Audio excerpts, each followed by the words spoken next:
రాష్ట్ర సమితి నుంచి ఒక ప్రకటన మీ అందరి ద్వారా నేను మీడియాలో చూడడం జరిగింది.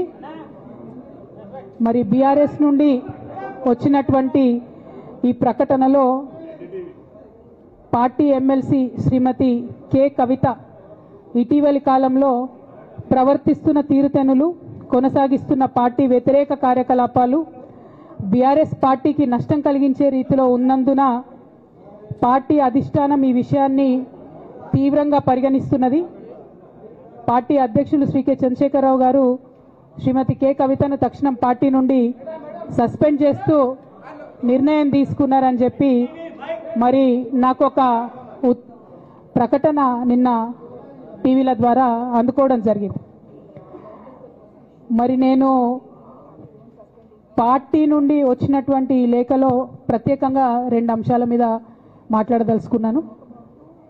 నేను అక్రమ కేసులు పెట్టి నా మీద తిహార్ జైల్లో 5.5 నెలల పాటు ఉండి బయటకు వచ్చిన తర్వాత నవంబర్ 23వ తారీఖు 2024 నుండి నేను ప్రజాక్షేత్రంలోకి వచ్చి అనేక కార్యక్రమాలు చేయడం జరిగింది.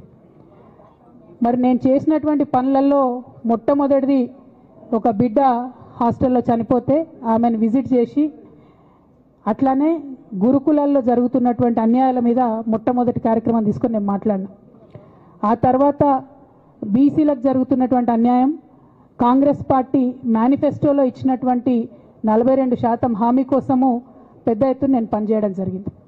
అట్లానే మహిళలకు 2500 ఇవ్వాలని చెప్పి పోస్ట్ కార్డు ఉద్యమాన్ని నేను చేపట్టడం జరిగింది. పెద్దవాళ్లకు పెన్షన్లు పెంచాలని నేను ఉద్యమాలు చేయడం జరిగింది. తెలంగాణ తల్లి స్వరూపాన్ని మారిస్తే అట్లెట్లా మారుస్తారని రౌండ్ టేబుల్ సమావేశం పెట్టినాం. బనకచర్లు అక్కడ గడుతున్నారంటే దాని మీద రౌండ్ టేబుల్ సమావేశం పెట్టినాం. ఓవరాల్గా తెలంగాణ ప్రాజెక్టులు, అందుబాటులో ఉన్నటువంటి నీళ్లు, వీటన్నిటి మీద కూడా రౌండ్ టేబుల్ పెట్టినాం. భద్రాచలం దగ్గర 5 గ్రామాలు ముంపు సమస్య ఉంది, ఎవరు పట్టించుకుంటలేరంటే వాళ్ళని పిలిపించుకొని రౌండ్ టేబుల్ సమావేశం పెట్టి ప్రభుత్వం మీద ఒత్తిడి తీసుకొచ్చే కార్యక్రమం చేసినాం. ముఖ్యమంత్రి గారి సొంత జిల్లా మహబూబ్ నగర్లో భూ నిర్వాసితులకు అన్యాయం జరుగుతుందంటే నారాయణపేట నియోజకవర్గం వెళ్ళి వాళ్లకు మద్దతుగా మేము నిలబడి రావడం జరిగింది. అట్లానే 47 నియోజకవర్గాలలో బీఆర్ఎస్ కండువా బాజాప్తా కప్పుకొని, గులాబీ కండువా బాజాప్తా కప్పుకొని ఎక్కడికి పోతే అక్కడ రావుల చంద్రశేఖర్ రెడ్డి గారిని రిక్వెస్ట్ చేసి భవన్ నుంచి అక్కడ ఉండేటటువంటి బీఆర్ఎస్ నాయకులకు అఫీషియల్ కమ్యూనికేషన్ చేపించి ప్రతి ఒక్క బీఆర్ఎస్ నాయకులకు, కార్యకర్తలకు మాట్లాడి ఆయా పర్యటనలకు వెళ్ళినప్పుడు అందరినీ కలుపుకొని బాజాప్తా గులాబీ కండువా వేసుకొని 47 నియోజకవర్గాలు నవంబర్ 23, 2024 నుండి ఈ రోజు వరకు నేను పర్యటన చేసి అనేక ప్రజా సమస్యల మీద మాట్లాడడం జరిగింది. మరి ఇవన్నీ పార్టీ వ్యతిరేక కార్యకలాపాలు అన్నది నాకు అర్థం కాలేదు.